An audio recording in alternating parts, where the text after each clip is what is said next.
हिंदू धर्म में कार्तिक मास का विशेष महत्व है। कहा जाता है इसी महीने देव उठनी एकादशी के दिन भगवान विष्णु 4 महीने की योग निद्रा के बाद जागते हैं और उनके जागने के बाद ही सारे मांगलिक कार्यक्रम आरंभ हो जाते हैं, जो कि पिछले 4 महीनों से बंद पड़े थे। देव उठनी एकादशी के दिन तुलसी और भगवान विष्णु के शालिग्राम स्वरूप का विवाह किया जाता है। इस वीडियो में हम तुलसी विवाह के वो रहस्य बताएंगे जो आपने आज तक नहीं सुने होंगे। रहस्य जानने के लिए वीडियो में अंत तक बने रहें। भगवान की इस लीला को सुनकर आपके अंदर सकारात्मक ऊर्जा का संचार होगा, आनंद की प्राप्ति होगी और साथ ही धन में भी वृद्धि होगी, क्योंकि कहा जाता है जहाँ जहाँ प्रभु की लीला को पढ़ा और सुना जाता है वहाँ वहाँ लक्ष्मी माँ को बड़ा आनंद मिलता है और वो उस घर को छोड़कर कहीं नहीं जाना चाहती। अगर आप भी चाहते हैं कि घर में लक्ष्मी माँ का वास हो तो इस वीडियो में अंत तक बने रहें और चैनल को लाइक सब्सक्राइब करना ना भूलें। कमेंट में अपने इष्ट भगवान का नाम अवश्य लिखें। अगर कोई आपसे कहे कि तुलसी माता का असली नाम कुछ और था, तुलसी माता का जन्म राक्षस कुल में हुआ था और तुलसी विवाह के दिन उनका दूसरा विवाह हुआ था, तो क्या आप इस पर यकीन करेंगे? लेकिन क्या ये सत्य है या असत्य? आप इस वीडियो को देखें, फिर अपने ज्ञान और विवेक से कोई निष्कर्ष निकालें। पौराणिक कथाओं में कहा जाता है कि पूर्व जन्म में तुलसी राक्षस कुल में जन्मी थी और उसका असली नाम वृंदा था, जो भगवान विष्णु की परम भक्त थी। वृंदा का विवाह दानवराज जलंधर से हुआ था। वो एक पतिव्रता नारी थी।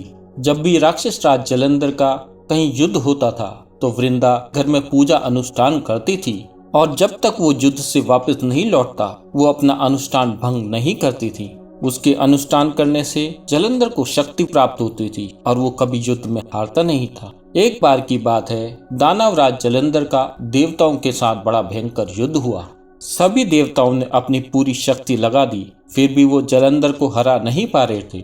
जलंधर की शक्ति क्षीण होने के बजाय लगातार बढ़ती जा रही थी, क्योंकि उसकी पत्नी वृंदा उसकी जीत के लिए अपने घर में अखंड पूजा अनुष्ठान कर रही थी और उसकी शक्ति उसे मिल रही थी, जिसकी वजह से उसका पराजित होना नामुमकिन होता जा रहा था। सभी देवता परेशान हो गए और थक हार कर भगवान विष्णु के पास मदद के लिए गए और अपनी समस्या का हल निकालने की प्रार्थना करी।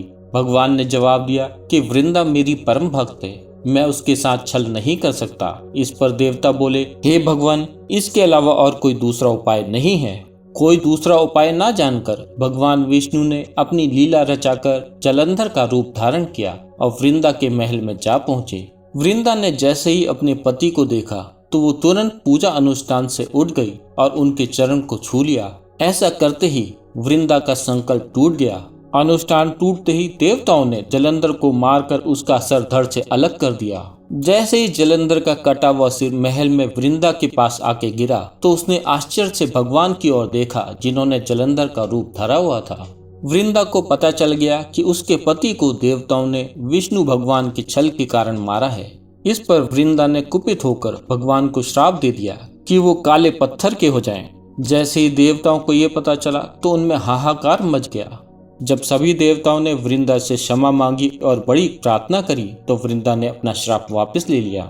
लेकिन वो अपने पति के वियोग को सहन नहीं कर पाई और अपने पति के साथ सती हो गई। इसके बाद उसकी राख से एक पौधा निकला। भगवान विष्णु ने उस पौधे का नाम तुलसी रखा और कहा, मैं इस पत्थर के रूप में भी रहूंगा। इसे शालिग्राम के नाम से तुलसी के साथ पूजा जाएगा। इतना ही नहीं, उन्होंने कहा, किसी भी शुभ कार्य में बिना तुलसी के भोग के पहले मैं स्वीकार नहीं करूंगा। तभी से तुलसी जी की पूजा होने लगी।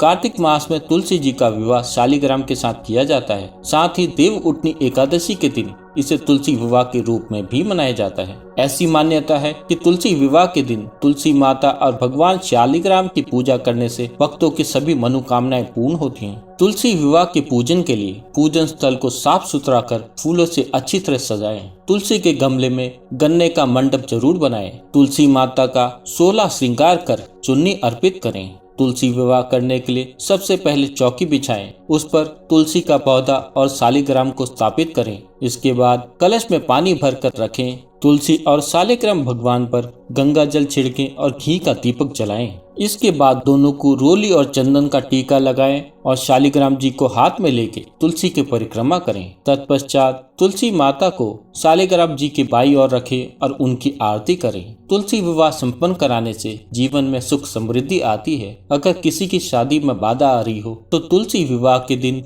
स्नान ध्यान करने के बाद विधि विधान से तुलसी माता की पूजा करें। विवाह में आने वाली सारी समस्याएं दूर हो जाएंगी। आपको ये वीडियो कैसे लगी हमें कमेंट करके जरूर बताएं और चैनल को लाइक सब्सक्राइब करना ना भूलें।